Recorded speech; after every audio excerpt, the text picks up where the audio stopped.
பாராளுமன்ற தேர்தலில் ஏற்பட்ட தோல்வி, அண்ணாமலை எடுத்த தவறான முடிவால் இன்றைக்கு பாஜக மத்தியிலேயே கூட்டணி ஆட்சி செல்கின்ற நிர்பந்தம் ஏற்பட்டது.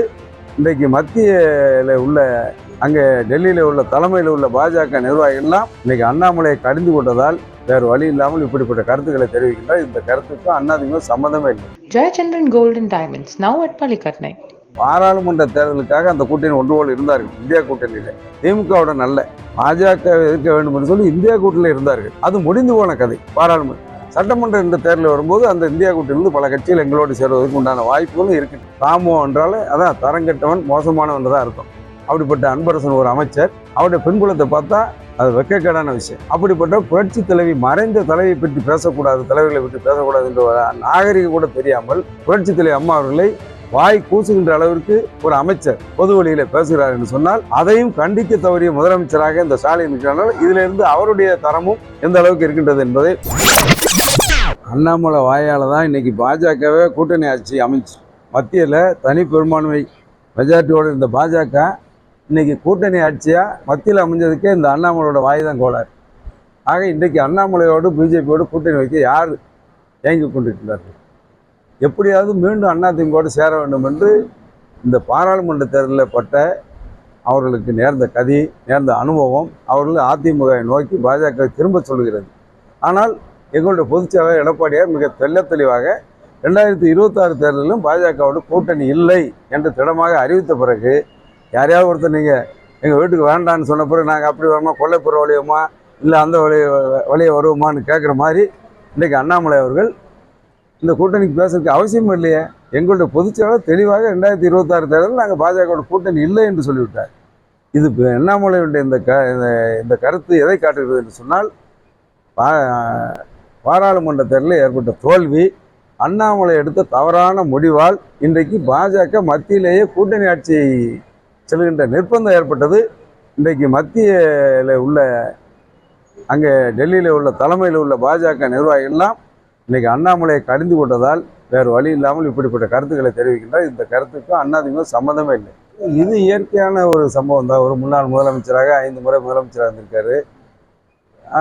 தபால் தலைகள், நாணயங்கள் வெளியிடுவது மத்திய அரசின் துறை சார்ந்த நிகழ்வு வருகின்ற காரணத்தினால அது மத்திய அமைச்சர்கள் கலந்து கொள்வாங்க. இதுக்கு முன்னால் பல சம்பவங்கள் நடைபெற்றது. இது அதைத்தான் ஒரு நிகழ்வாகத்தான் இதை எடுத்துக்கொள்ள வேண்டும் தவிர இதில் அரசியல் என்பது இல்லை என்பதுதான் எங்களுடைய கருத்து.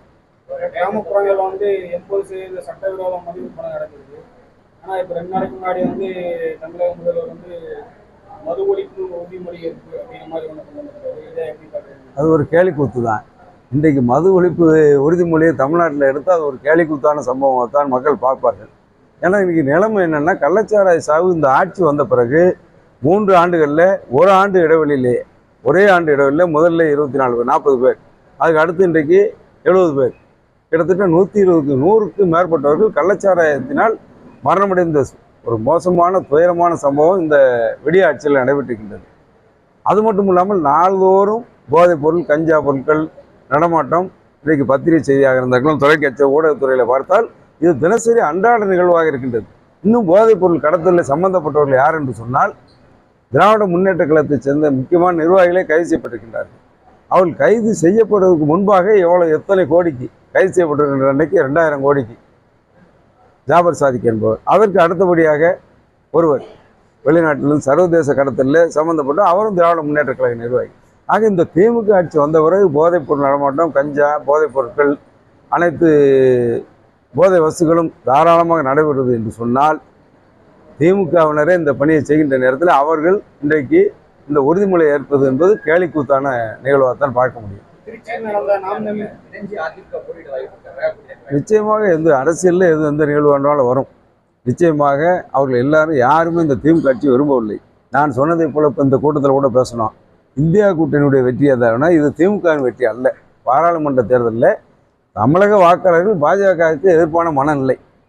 பாஜக 10 ஆண்டுகளாக இருந்து தமிழர் நலன் சார்ந்த பிரச்சனைகளை செவிசாய்க்கவில்லை. தமிழர் நலன் சார்ந்த பிரச்சனைகள், அது காவிரி பிரச்சனையாக இருந்தாலும் சரி, முல்லை பெரியாறு, கச்சத்தீவு மீட்பு, எய்ம்ஸ் மருத்துவமனை, நீட்டு தேர்வுக்கு விலக்கு போன்ற அம்சங்களை நாங்களும் வலியுறுத்தினோம். அது அவர்கள் நிறைவேற்றாத காரணத்தினால்தான் நாங்கள் கூட்டணியிலிருந்து வெளியேறினோம். தமிழ்நாடு நலன் சார்ந்த பிரச்சனைகளில் பாஜக அக்கறை கொள்ளவில்லை என்ற ஒரே காரணம்தான். இந்த இந்த அம்சம்தான் தமிழ்நாட்டு மக்களுடைய மனநிலையிலும் இருந்தது. இதை புரிந்து கொள்ளாமல் பாஜகவினர் எத்தனை முறை படையெடுத்தாலும் இங்கே வெற்றி வரப்போவதில்லை என்று சொன்னால் தமிழ்நாடு புறக்கணிக்கப்படுகிறது பாஜக ஆட்சியில் என்ற எண்ணம் தமிழக மக்கள் மத்தியிலும் வாக்காளர் மத்தியிலும் நிலை வருகிறது. இந்த எண்ணத்தை புரிந்து கொள்ளாமல் அவர்கள் என்ன ஜாலங்கள் செய்தாலும் இங்கே ஜாலங்கள் ஜெயிக்கப் போவதில்லை. எனவே தான் ஆனால் தமிழக அரசியலை பொறுத்த 2026 தேர்தலை பொறுத்தளவில் இங்கே மைய கருத்தாக எந்த மக்கள் மனங்களில் எந்த நிலைப்பாடு வரும் என்று சொன்னால் இங்கே ஆட்சிக்கு வர வேண்டிய யார்? திமுகவா அதிமுகவா? மு.க. ஸ்டாலினா எடப்பாடியாரா என்ற கேள்வி வரும்போது நல்லாட்சி நாயகன் என்று இன்றைக்கும் மக்களால் போட்டப்பட்டோம். நாங்கள் 4 வருஷம் அம்மா மறைவுக்கு பிறகு ஆனால் எடப்பாடியார் ஆட்சியில் போதைப்பொருள் நடமாட்டம் இல்லை, விலைவாசி உயர்வு இல்லை, கட்ட பஞ்சாயத்து இல்லை, மின்கட்டண உயர்வு இல்லை, இன்னும் எந்த விவசாயிகளுக்கு விவசாயிகளுக்கு நிவாரணமும் இழப்பீடும் ஆண்டுதோறும் பல்லாயிரக்கணக்கான கோடிகளை வாரி வழங்கினார்கள். இந்த 3 வருஷமாக ஒரு இழப்பீடு இல்லை, நிவாரணம் இல்லை. இப்படி விவசாயிகள், ஆசிரியர்கள், தொழிலாளர்கள், அரசு ஊழியர்கள், மாணவ செல்வங்கள், இளைஞர்களுடைய எதிர்காலமே கேள்விக்குறியா இருக்குது. இன்றைக்கி போதைப்பொருள் நடமாட்டத்தில் இளைஞர்களுடைய வாழ்வாதாரமே அடுத்த தலைமுறையை கெட்டு குட்டிச்சுவராகின்ற அளவுக்கு சட்டம் ஒழுங்கு சந்திச்சிருக்கின்றது. இதெல்லாம் சட்டமன்ற தேர்தலில் எதிரொலிக்கும். நாங்கள் தனித்து நின்றால் கூட வெற்றி வருவோம். ஆனால் இன்றைக்கு இருக்கின்ற சூழ்நிலையிலே பல்வேறு கட்சிகள் நீங்கள் சொல்வதை போல பாராளுமன்ற தேர்தலுக்காக அந்த கூட்டணி ஒன்று போல் இருந்தார்கள். இந்தியா கூட்டணியில் திமுகவுடன் அல்ல, பாஜக எதிர்க்க வேண்டும் என்று சொல்லி இந்தியா கூட்டணியில் இருந்தார்கள். அது முடிந்து போன கதை. பாராளுமன்ற சட்டமன்ற இந்த தேர்தலில் வரும்போது அந்த இந்தியா கூட்டணியிலிருந்து பல கட்சிகள் எங்களோடு சேருவதற்கு உண்டான வாய்ப்புகளும் இருக்கின்றது. இப்போ வந்து திருச்சியில் நடந்த நாம் தமிழர் கூட்டத்தில் வந்து ஒரு பாட்டு பாடினாங்க, 22 பேர் மேலே வழக்கு போட்டிருக்காங்க. ஆனால் இது அடக்குமுறை. இன்னைக்கு சவுக்கு சங்கர் அவர் கருத்தை இன்னைக்கு யூடியூபர்லாம் எல்லாரும் கருத்து உரிமை இருக்குது, பேச்சு உரிமை இருக்குது. இதுக்கு வாயிலே பேசுனாங்க. எங்கள் ஆட்சியில் ஒரு பாடல்லாம் பாடி மதுவுக்கு எதிர்வாக அவர் நாட்டு கோவன் அவரெல்லாம் எங்கே போனார்னு தெரியல. அதுபோல் அப்போ நாங்கள் அவரெல்லாம் நடவடிக்கை எடுக்கலையே. இன்னும் நேரடியாக அரசை விமர்சித்து அப்படி பாடினவங்கெல்லாம் அவங்களுடைய கருத்துரிமை இருக்குது. இன்றைக்கி சவுக்கு சங்கர் இந்த அரசு குண்ட சட்டத்தில் வரைக்கும் போகுது.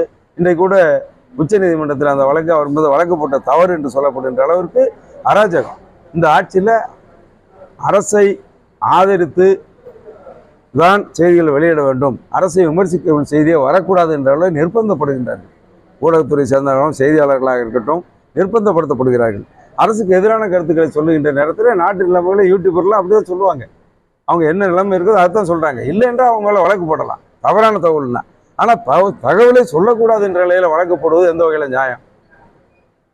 அதே போல் இந்த தாமோ அன்பரசன் அவர் இன்சிலே பாருங்கள், தரங்கட்டவன், மோசமானவன், அதான் அன்பரசன். இந்த தாமோ அன்பரசன் என்பவர் மறைந்த தலைவர்களை பற்றி பேசுவது அழகல்ல. இன்றைக்கி அவருடைய தலைவருக்கு பேரில் நாணயம் விட போகிறாங்க. அவர் நாணயமானவராங்கிறதெல்லாம் நாங்கள் பேச ஆரம்பித்தோம்னா, ஏன்னா நாங்கள் அரசியலில் புரட்சி தலைவர் அம்மாவும் புரட்சி தலைவர் எம்ஜிஆர் அவர்களும் எங்களை வழிநடத்தியிருக்கின்றார்கள்.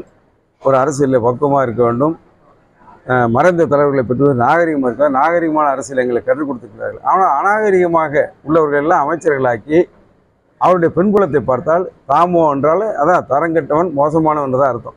அப்படிப்பட்ட அன்பரசன் ஒரு அமைச்சர், அவருடைய பின்புலத்தை பார்த்தா அது வெட்கக்கேடான விஷயம்.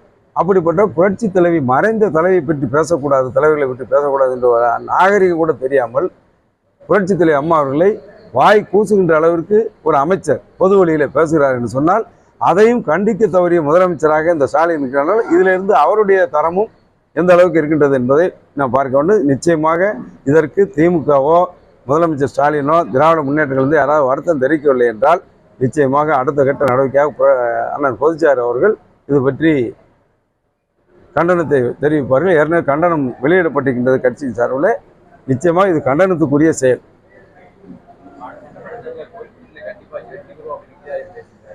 நான் சொல்லிட்டேன் 2 நாளைக்கு முன்னால். அந்த அம்மா அது அவங்க கட்சி நிர்வாகிகள் கூட்டத்தில் யாருமே சொல்லுவாங்க, அந்த கட்சி மட்டும் இல்லை, நாம் தமிழர் நிர்வாகிகள் கூட்டம் போட்டால் கூட இந்த தொகுதியை நம்ம கைப்பற்றணும், இல்லை வேறு கட்சி சாதாரண லெவலில் கம்யூனிஸ்ட் கட்சி கூட்டம் போட்டால் கூட இந்த தொகுதியை நம்ம கைப்பற்றணும்னு சொல்லுவாங்க.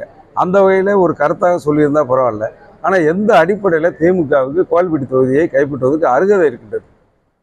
நான் அதான் அன்றைக்கி சொல்கிறேன். 2006லேருந்து 2011 வரைக்கும் திமுக ஆட்சி. அன்றைக்கு இந்த அம்மா தான் அமைச்சர்.